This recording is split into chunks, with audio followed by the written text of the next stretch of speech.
आज इस्लामपुर महकमा कार्यालय में उत्तर दिनाजपुर तृणमूल कांग्रेस और जमीयत उलमा पश्चिम बंगाल का एक संयुक्त शिष्टमंडल इस्लामपुर की एसडीओ से मिला।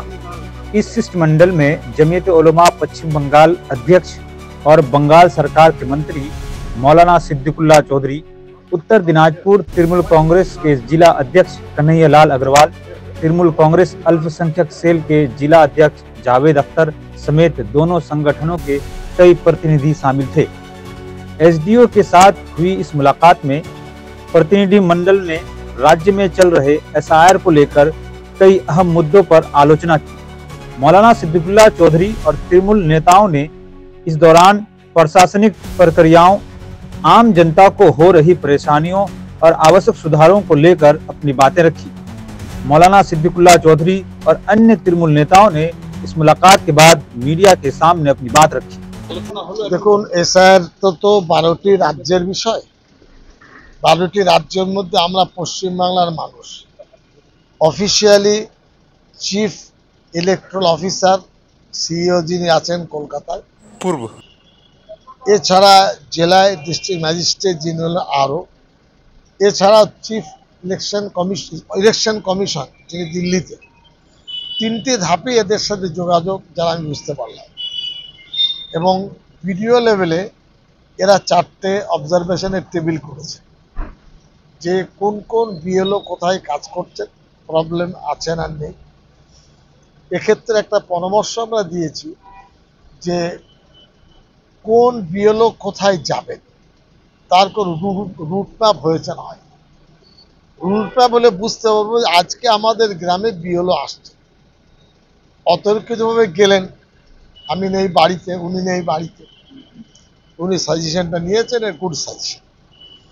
এসডিওকে আমরা বলেছি যে আপনার অফিসেও ধরুন এখানে 5টি বিধায়ক, এই 5টি বিধায়কের ধরুন 50 কি 60টি পঞ্চায়েত কি তার বেশি। এখন এক্ষেত্রে এখানে উইন্ডো থাকতে হবে, টেবিল থাকতে হবে অবজারভেশন। তাহলে কি হবে, কেউ অভিযোগ করলে আপনি তাদেরকে ট্যাগ করতে পারবেন। বুঝতে উনি অ্যাগ্রি হলেন যে আমার একটা টেবিল আছে, আমি চেষ্টা করবো আরও 2-3টি টেবিল মানে এসডিও লেভেলে করতে। বোঝা গেল। আর 2002 সালে নাম নেই, অথচ যেটা বোঝা গেল যে ধরুন যদুর বাবা, যদুর দাদু, উপরে 2টো, যদু হলো 3rd, মাতৃকুলে তার মা, তার মায়ের বাবা। এই যদি জেনারেশন তারা প্রুফ করতে পারে যে কোনো একটা, তো তাহলে 2002 সালে না থাকলেও এই প্রমাণপত্রে তারা তাকে এগ্রি করে নেবে।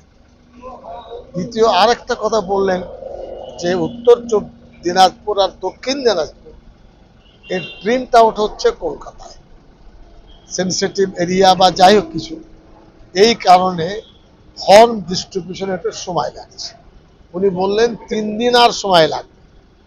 3 দিনের মধ্যে টোটাল আপনার এই ইসলামপুর মহকুমা আমাদের ডিস্ট্রিক্টে এই ফর্ম আমরা ডিস্ট্রিবিউশন করে দেব।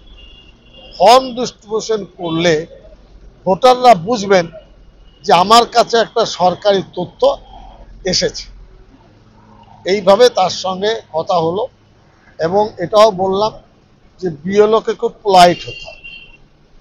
ঘরে বসে কারো দরজায় বসে বা আমার সাথে বসে যেন ডিসাইড না করেন দিস অ্যান্ড দ্যাট, ইনাকে দিলাম ওনাকে দিলাম, তা হবে না। প্রত্যেক বাড়ি যেন বুঝতে পারে নির্বাচন কমিশন কর্তৃক আমাদের 2 পৃষ্ঠার ফর্ম দিয়েছে, একটা তিনি নিয়ে যাবেন, একটা আমার কাছে সিগনেচার দিয়ে থাকবে। উনি বললেন এটা অবশ্যই, আমিও আপনার সঙ্গে একমত। ঘরে বসে বিএলও কোনো সিদ্ধান্ত নেবে না, ফিল্ডে বসে এইসব আলোচনা করে। বললাম একটা বিষয় বলছিলাম যে দলনেত্রী এবং অভিষেক বন্দ্যোপাধ্যায় তিনি কিন্তু তারা এই এসআইআর বিরুদ্ধে কিন্তু পথে নেমেছিল। আমার বক্তব্য হলো একটা দলের স্টাইল। মুখ্যমন্ত্রী তিনি দলনেত্রী, একটা হলো তার পলিটিক্যালি গুরুত্বপূর্ণ রাজনৈতিক পরে তিনি প্রশাসনিক পদে আছেন, অপরদিকে দলের নেত্রী। বিরোধিতা তিনি করছেন তার এন্ডে।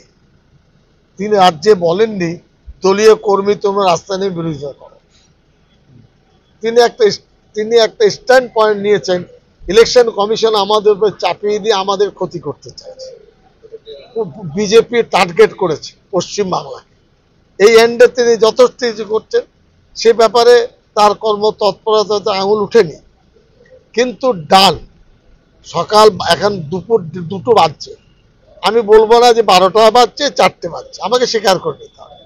এখন বলেননি যে অসহযোগিতা, বরং আমি যা খবর পাচ্ছি প্রত্যেকটি বিধানসভায় বিধায়কদের বলছেন যে আপনারা মিটিং ডেকে বুথ লেভেলের কর্মী কি করবে তার ইনস্ট্রাকশন ওই আপনার অভিষেক ব্যানার্জি অফিস থেকে অলরেডি এসে গেছে, এনার কাছে এসেছে, আমার কাছে এসেছে।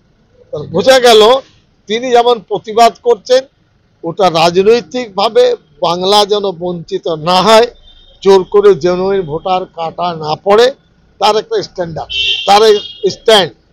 আর আমাদের কর্তব্য এটা যখন হয়েছে শেষ মাথায় যদি পৌঁছাতে হয়, তাহলে পাবলিককে যদি আমরা সচেতন না করি বিপদ হয়ে যাবে।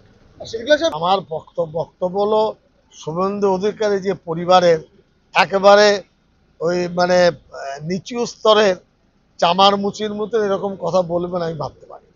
আমি আজকে খুব ক্লিয়ার, লেখাপড়া জানা মানুষ, ভদ্র পরিবারের মানুষ, বিজেপির হাতে তামাক খেয়েছেন বলে মুখটাকে এত খারাপ করতে হবে। দ্বিতীয় কথা হলো বিজেপির বাবার সাধ্য নাই কারোকে হাত দিয়ে বলবে তুমি বাংলা থেকে চলে যাও, সেদিন ঝাড় খাবে। হয়েছে যেভাবে মন্ত্রী সাহেব বলেছেন, এসডিও সাহেব বলেছেন যে ঠিক আছে আমরা সেই ব্যাপারটা দেখবো। যেটা বলেছেন 4টা, যেহেতু অ্যাসেম্বলি করণদিঘিটা রায়গঞ্জই আছে, 4টা অ্যাসেম্বলিতে 4টা হেল্প ডেস্ক হবে, সেটাও বলেছেন যে না সেটা আমরা করব। আর বিএলওরা যেন বিএলএ টু নিয়ে একটা বাড়িতে বসে সবগুলো যেন না করে দেয়, সেই ব্যাপারটা অনেক কথা দিয়েছেন মন্ত্রী সাহেব, বিস্তারিতভাবে বললেন, খুব সুন্দর ফলপ্রসূ আলোচনা।